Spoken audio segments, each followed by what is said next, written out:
Hello there, what is going on everyone? Today we're going to be doing an unconventional build. It's one of my favorites that I wanted to return to, and it's for Star Wars Armada. It's an Ackbar Nebulons build. I wanted to revisit this a little bit. And it really spawned from a conversation on Discord about unconventional builds and why Ackbar Nebulons was a terrible idea. A lot of people think it's an awful idea, and I don't think it's an awful idea. I think it's a fun idea to consider. And so we're going to talk a little bit about Ackbar Nebulons and why I think they'll work very well. So if you guys are new here, don't forget to enter to win a $25 Amazon gift card giveaway. All you have to do is be a subscriber and leave a comment on this or one of my videos. It's as simple as that. Also, check the links in the description below if you want to find the builder that I'm using. It's called Ryan Kingston's Fleet Builder. I'll put a link to it in the description, and you can check it out there. Also, we got lots of other links like Discord and also, different social media links if you want to follow me there.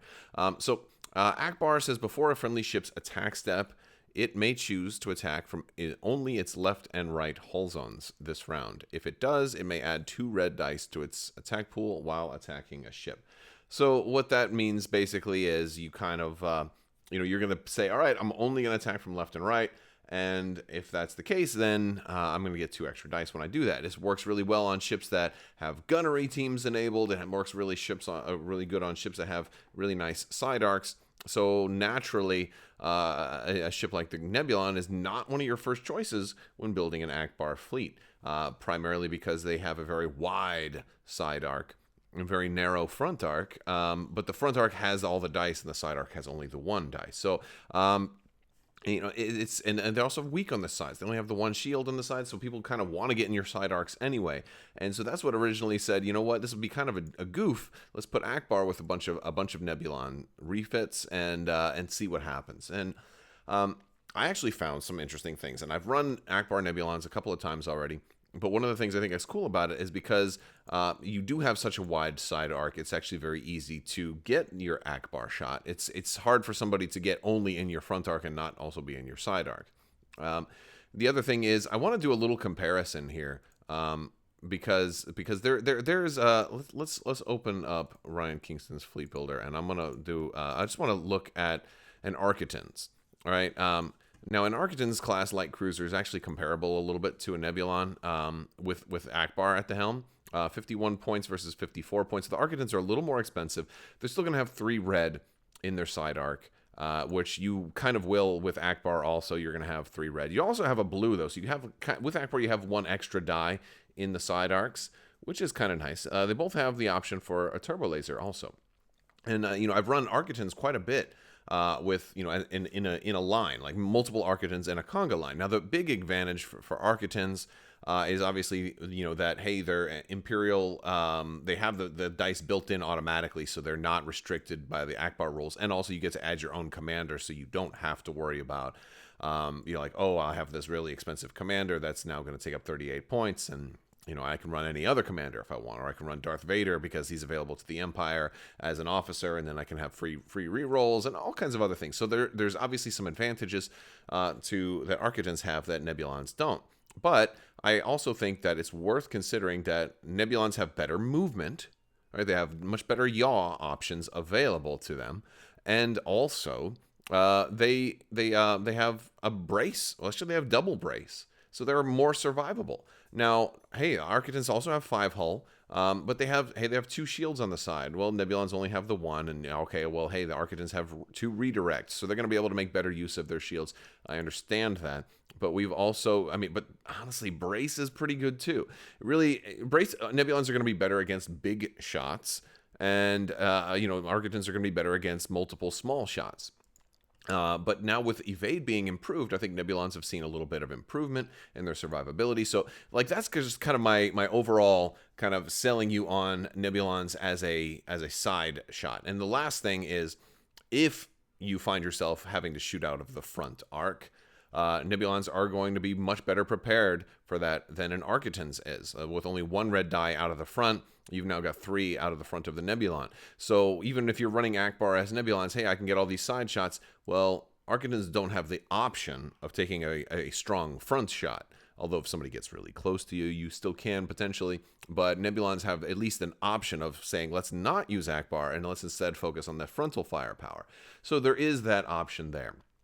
Now, what I'm going to do is I'm going to run it. This is going to be a squadronless build. So it's going to be obviously risky because you're not going to have much in the way of squadron firepower. But what I want to do, I want to talk about a couple of things that make Nebulons really good. And that is we're going to put auxiliary shields team on these guys. Now, this is really improved Nebulons. They have the ability now to boost up their sides. And or I mean, you can always take engine techs with them also, and that's something that's not even available on the Arquitens light cruiser. You have to go for the command version if you want that, and that can increase your point cost even more. But Nebulons have that even for their cheaper version, and this is going to let you potentially do an engineering command first turn, boost those side shields up to 2. Now you have more shields than an Arquitens does, right? You have 3 in the front, 2 on each side, and 2 in the rear, as opposed to only 2 on the front, which the Arquitens have. So, the Nebulons can be a little bit stronger. And of course, this does increase the cost up to 54.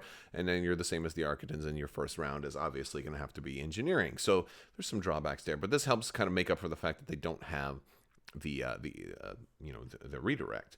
Now, of course, there's going to be some redirection possible because before I put this on here, I also want to add a flagship because I'm not going to run all Ackbar Nebulons. Right? I am going to have an assault frigate in this build because I can fit it. And what we're going to do for this build, this is going to be like a different take. It's still going to be largely Ackbar Nebulons, but we are going to have an assault frigate as our flagship in this particular build. So we're going to start off, we're going to have 4 of these, all with auxiliary shields team. We're going to have 4 Nebulons, and our flagship is going to be the assault frigate. So we're going to put Ackbar up there. Now that brings us already to 326 points. All the rest of the points are going to go towards upgrades for these ships.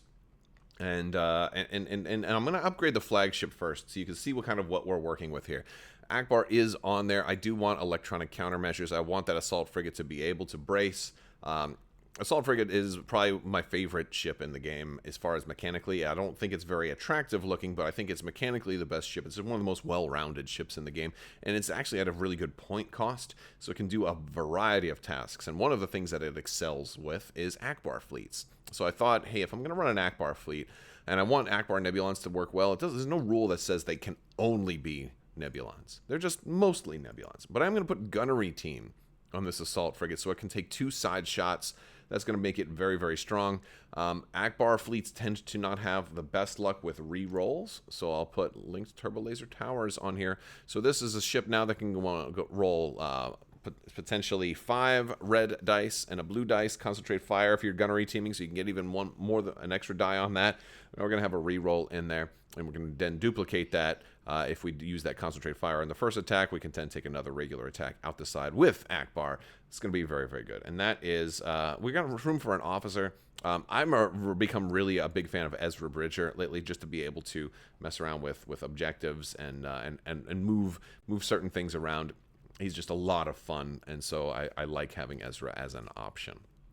So for Nebulons, we're going to do some different things. We're going to make some of these are going to be similar.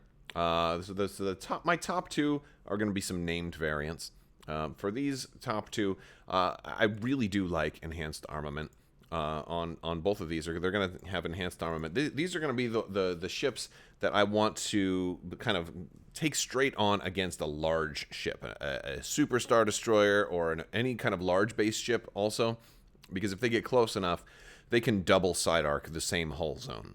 Right? They can have their left and right because they are so wide for those side arcs. If they get close enough to a Star Destroyer or something like that, they can definitely hit both the left and the right arc against that same ship. And now you've got incredible, incredible results. It's not super likely that that'll happen, but this also, enhanced armament also allows them to shoot through obstacles and still get their bonus dice at long range. They won't have to lose the 1 red and lose the attack completely, because your battery armament is higher, and that is important because that's one thing that the Nebulons do have a big weakness on, is if there is a rock in the way, they can lose that whole attack and not even be able to trigger Ackbar. That also means they can shoot through other ships too, and if you're trying to get close to other ships, that's one thing that's going to hurt. For our top one, we're going to put our new title, Vanguard. Vanguard is going to be great. It's going to give us another redirect. So now we've actually got 2 ships that do have redirect capability. And this is important because Vanguard is going to be a really important ship to this build because he's also going to have gunnery team. And now this is an Ackbar Neb that's going to work very, very well. It now has double side arc shot. If enemy happens to be in the front, well, hey, no problem. We can take a double front shot also. We have no weak sides here. Even our rear has 2 red, which is not bad. It's a lot better than certain other ships. It's just a strong ship all around. It's got respectable firepower everywhere. Maybe not strong, but at least respectable. But those side arcs, which used to be the weak point of the Nebulon, are now its strongest point. And I think that's great. So you've got good shots from anywhere. And if somebody happens to be double arced front and side, then no problem. Then take 2 different shots at them. Maybe you don't need to do gunnery team. You have a lot of options with a ship like this, and I think you'll find that it'll fly very well and it'll be kind of fun. Next up, for our second Nebulon, with enhanced armament, we're going to put Redemption on here. This is going to make this ship a little more expensive, but Redemption is going to empower that whole fleet. Basically, the whole fleet's engineering commands to give them an additional engineering point. And this is important for a number of reasons, since all of our Nebulons have engineering value of 3. If we do an engineering command first turn, this is going to make it a 4 count engineering, which is going to be exactly enough to bump both left and right shield up to maximum strength, up to the new 2. So this is super important because otherwise, you wouldn't have been able to completely max out on shields first turn. So Redemption allows all the Nebulons with auxiliary shields team to be able to do that. It also gives your assault frigate 5 engineering. So if you start taking damage, you can do an engineering command. You can get a damage card and a shield recovered. 5 points is a big deal for engineering. So I really like that. Plus, if you have a token, then it's gonna be 5, 6, 7. So you can have 7 points off of that if you're doing both the token and the command, or even just a token here, which would be half of that, which would be 2. It'll get you up to 3. So anyway, really cool stuff. I like the way that the Redemption just works in this whole fleet. For our last 2 Nebulons, unfortunately, we can't give them both enhanced armament. We've run out of points. But what we can do is we can give them quad battery turrets. It's cheaper. It's a little bit conditional, but we can kind of make these guys fly slower, right? They can be maybe in the middle.